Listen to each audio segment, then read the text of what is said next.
Global Chair and the CEO founder of International Consultant, Startups and ESG Advisor. And he belongs to the third grade of Helix Executive and Postdoctoral Researchers Training Committee, Publicity Council. And over to you, Professor. Without wasting much time, I think we can go ahead. We are waiting to hear from you. Thank you so much, Professor. Please go ahead. Hello there. Can you hear me? Yes, we do. Okay. Thank you very much for your kind invitation to this fantastic gathering of minds, like I used to say. Thank you, Virginia, for being my predecessor in this gathering of minds, because it will take the opportunity to address some of the questions and highlight of the beautiful speech that you just made. Thank you very much to ENERGATHON team that put all efforts together in order to have us here in this morning, in the Saturday morning in Brazil. We are about 10 past 8 in the morning. So good morning and good afternoon to you all.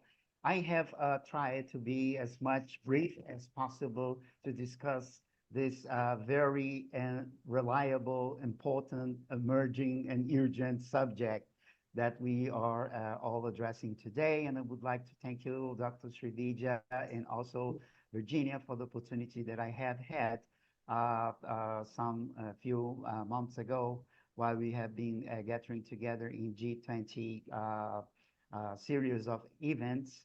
And for my triple crown, since I have been invited to present in three different subjects, all related to the subject that we are addressing here in this morning today. So I have prepared a brief presentation. I will not share my screen because we have very little time, but I have put here in the chat the link where you all will be able to access and download this presentation in full.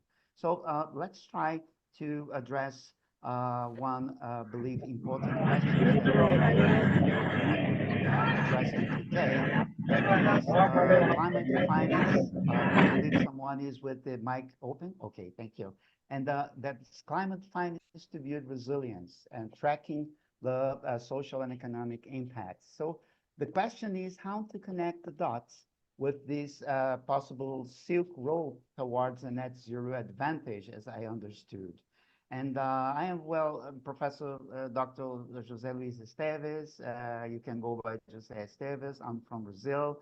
I'm proud to be here also representing the Global Sustainable Future Network that is brightly headed by our coordinator, Dr. Renuka Thakur.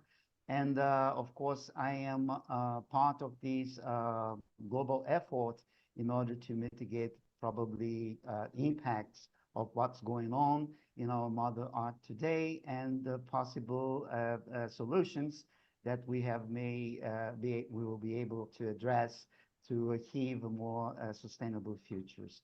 So I represent a lot of hats here, and would like to use this experience to build a bridge towards this subject of climate finance and resilience. The first one is that you all know climate finance refers to funding and investments that are addressing climate change challenges. And when we take into consideration the word resilience, that is really ordinary in these days, that while we are suffering a lot in our Mother Earth, just like you probably know from the news that is happening today in Brazil, in the south region of Brazil, with the extreme flood that put away almost 500,000 of people outside their homes in the state of Rio Grande do Sul. So we will after the flood is going down, we will have a very strong effort to rebuild all these lives that were affected by this extreme weather that now will be the ordinary common, I do believe, not only in Brazil, but all around the world. And in the context of climate, resilience means to prepare for and adapting to the impacts of this climate change.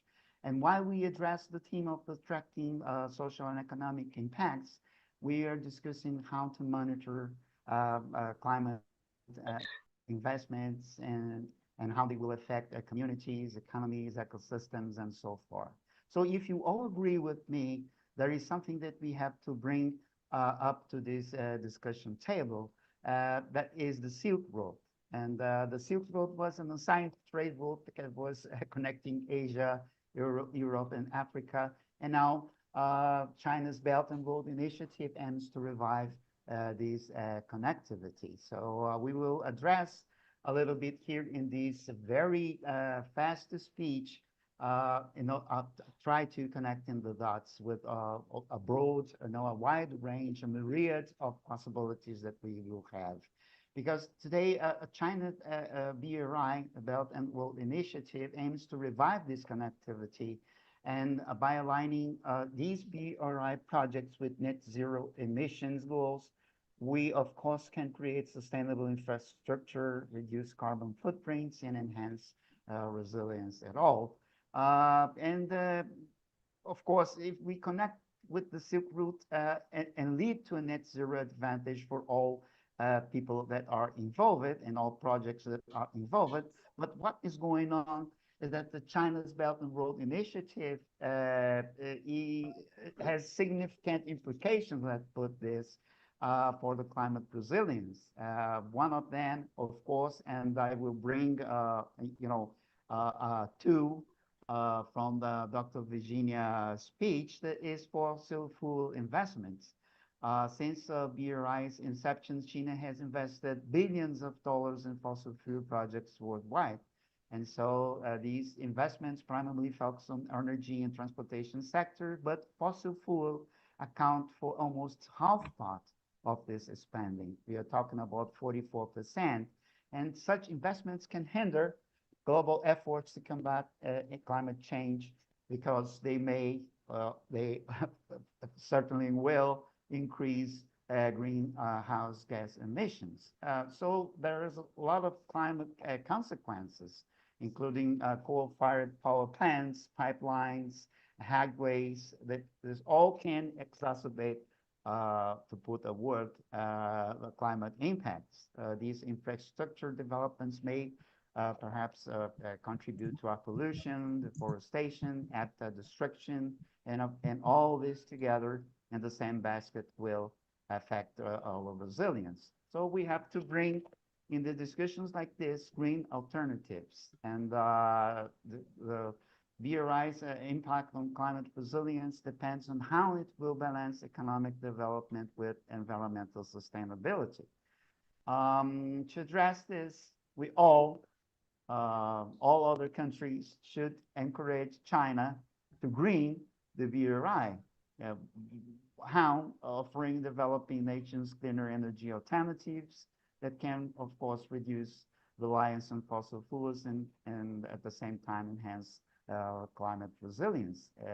This is necessary on the perspective of the international cooperation that will play, of course, a crucial role in enhancing the BRI climate resilience.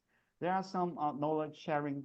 There are some best practices that we can align, and I will not take all your time to do this, but countries first can collaborate to share expertise in climate adaptation and mitigation strategies.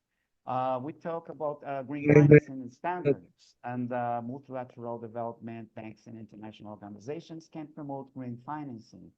When we are talking about capacity building, we have a wide open door for training local communities and project stakeholders to build resilience. So, and we address the subject of ecosystem protection. For instance, cooperation can safeguard ecosystems along these BRI routes. And there is another point that I would like to highlight and bring to the discussion table, that is risk assessment and early warning systems, that these collaborative risk assessments will help to identify vulnerability. So it is a global joint effort, and no matter how government try to address this, we can significantly enhance resilience in the BRI with the private sector involvement. And we are talking again about risk assessment that private companies bring expertise.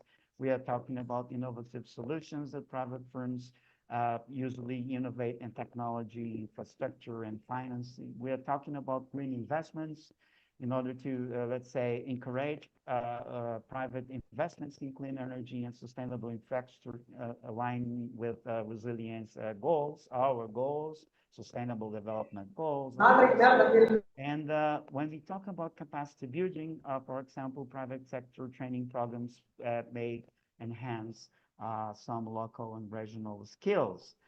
It's time to think more deep about public-private partnerships. It is a collaboration between governments, private firms, NGOs that can fund and implement all these resilience projects. We have some successful examples of private sector led Belt and Road Initiative projects, Capital, the Contemporary Anthrax Technology Corporation, that is a battery producer. We have Alibaba, a major tech and fintech company. We have some private mining companies that are investing in metals and minerals that are relevant to the green transition, like mining, for instance, and that is totally associated with the battery and the new sources of energy, reliable sources of energy. And we have, on the other hand, some constraints like financial constraints, geopolitical risks, environmental considerations that we have to do. We have constraints related to project execution, coordinate cross-border project, and of course, transparency and governance. And so in Brazil, we have finally several opportunities to connect with the Silk Road initiatives and leverage and try to leverage the government and private sector efforts towards net zero.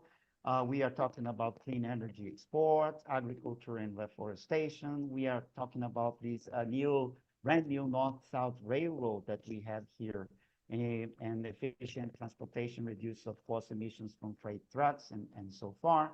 We have a strong, more strong partnership with UNIDO, that is the United Nations Industrial Development Organization.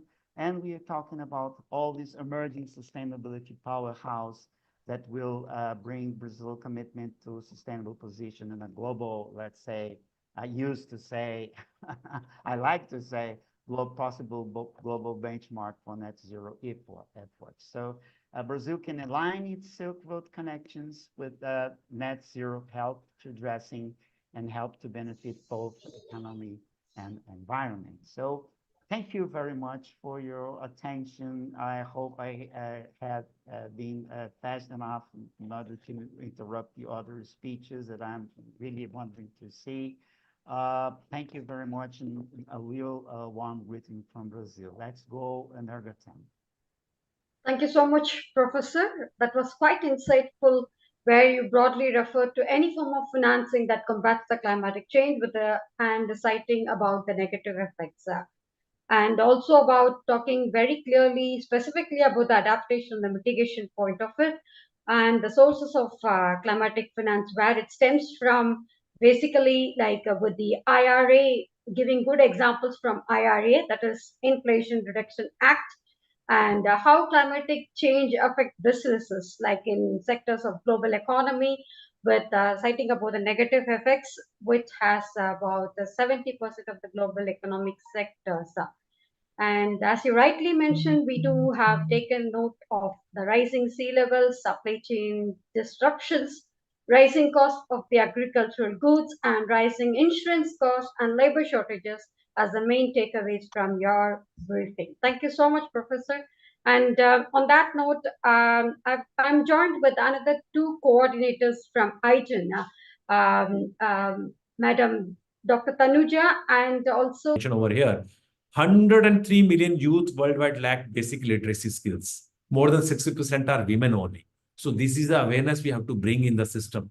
We have to bring the literacy. I so say proudly nowadays, many of the states having touching literacy up to 90%, 80%. But at the same time, some of my states in my country, they are touching even a 50% also. It is a matter of concern. So then equity will not come. Accessibility will not come in picture. Lack of access of the basic services. Sometimes if the basic services are not there, how we can expect my students to go to the college or a school or a campus? Like a natural disasters. Every year we hear more than 10 states, they do face floods or floods like a situation or drought like a situation or sometimes earthquake, sometimes tsunami. Do we have this kind of a ecosystem or ecological buildings or green buildings? At least the schools should be safe. Let the students should not be suffer. COVID is the one of the biggest learning point came to all of our life. And because of the digital platform, because of the LMS, because of the internet given by the great engineers, we could save our academic year. Otherwise, nobody was going to the school or college. Forget it, school or college, nobody was going for anywhere outside the house also. So we should be prepared for the worst always and always hope for the best. And the energy has to be sustained and maintained. This is what the Kalam sir says. The purpose of my education is make a good human being with the skill and expertise. The skills should be used in that way, which is giving the service to the nation. Enlightening the human being can be created by the teachers. This is what I just wanted to be present in my small presentation here. And I am open for all kind of questions coming from my participants if they are. So thank you very much giving this opportunity to just putting my 10 minutes thought here towards to this. And it is a really very good initiative by the Institution of Green Engineers. You brought this ENERGATHON 2024. I am sure it is going to be series. Every year you are going to celebrate it. And many more like-minded people, maybe from India or maybe outside India, they will be joining hands together. At least awareness is coming. Today I spoken something somebody have heard that young girl was talking so energetically, putting a case studies, although time was very short. I could see the energy. She wanted to complete every word. She wanted to convey every word to the listeners. That really makes sense. Thank you. Thank you very much for patient Thank you, listening. sir. Thank you so much, sir. Thank you so much. Thank you. Thank you so much, sir, for your inspirative and informative speech. Really, it's a very wonderful presentation and really a lot of key points, takeaways from your presentation. So thank you. Thank you once again. Thank you, sir. And one more questions. Ma'am, we can proceed, ma'am, with the next Thank you. thing. Okay. Thank you, sir. Thank you so much. Madan, before that one instruction, Thank Madan, you, sir. then you can continue. Sagira, ma'am, yes, ma'am. Yeah, I will I will proceed, ma'am. So, the dear participants in the YouTube, you all know that we all are going. We are going to reach 12 hours, another 15 minutes. As per the YouTube policy, we can able to run continuously only 12 hours. So what we are going to do, the Zoom session will continue, and the YouTube, those who are watching will again go to our YouTube channel and get the new link. So another, maybe we are going to stop live now. The live will stop now. So that I am telling the clear instruction because of YouTube policy, you all know only 12 hours only we can able to continuously live the program. So we are stopping the live now and Zoom is continuing. And another 30 seconds again in our channel. Go to the channel. The channel link you all know already. You all know the channel link iGen STG Plus. That channel link again the same live will be there. So you have to join in that live. So this transaction you have to do. Parallelly, Madan will get ready the KIT team so that they can perform. Niranjan, you can stop live, then start.